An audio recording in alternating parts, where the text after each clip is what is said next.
Yun guys, magbigay lang tayo ng konting tips dito sa ating pinagpalitan na Mio mugs guys. Yan, about naman dito sa ating ano guys, sa ating mugs.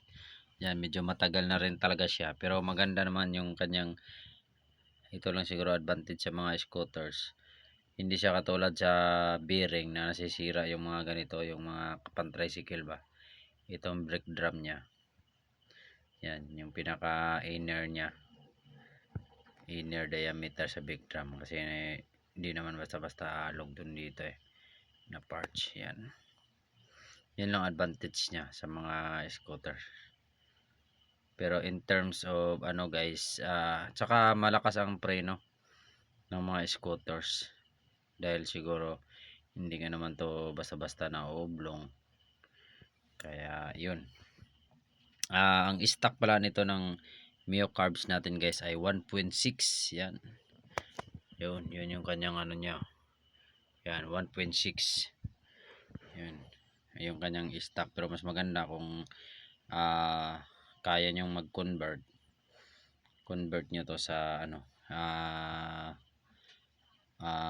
mga 1.8. Yan, medyo malapad man lang para po maganda ka magkabit ng mga medyo malapad-lapad na gulong. Yan, ito pa lang ating gulong ay maganda rito sa mga standard na gulong guys. Yan, katulad yan, P-Cobra to tubeless siya, tubeless. Tapos may ano siya nakalagay dito, standard kung ang rim niya ay gaano kalapad pwede siya ikabit, then sizes. Yan, tapos yung anyang ano to,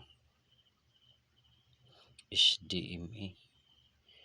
Yan, tapos yung ano niya 1221, ibig sabihin to 2021 yung kanyang ano. Tapos Philippines, yan, P-Cobra. Medyo ano lang naman yung P-Cobra, hindi lang siya naka-engrame. Tapos dito naman yung ating mag sa likurang bahagi. Yan, hindi ko na to pininturahan kasi practically wala naman talaga tayong budget. Yun, tapos dito naman sa ano niya, wala hindi, ginanyan ko lang, hindi ko na masyadong pininturahan to. Pero tsaka hindi, hugasan ko pa to bago ko to i-stock. Pag may nagka-interest, ibigay natin.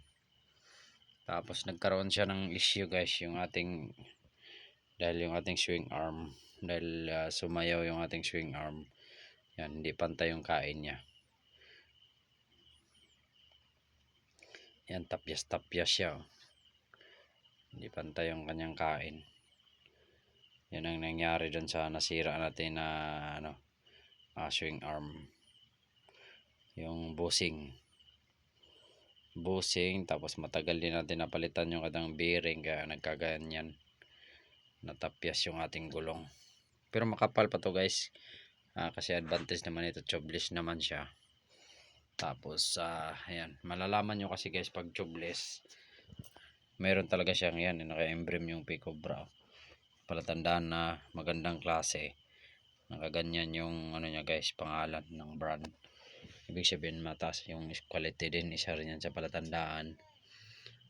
Tapos 80-80 lang din tong ginawa natin guys, masyado siyang maliit yung 80-80. Yan, masyado siyang maliit sa 1.6 na rim. At yun, pero maganda yung quality nito, 6 ply ratings na siya guys. Yan lang, sharing lang tayo guys. At huwag natin kalimutan yan guys, mag-follow naman kayo sa aking FB, yan, Agasisar Works. Pero siyempre sa aking YouTube channel, Agasisar Vlogs. Thank you very much non-followers tsaka subscribers, non-subscribers, thank you very much sa pagsilip sa aking mga vlogs guys. Thank you. Ilabon Chian Vlogs, thank you. Boss RC 2.0, thank you. Peace.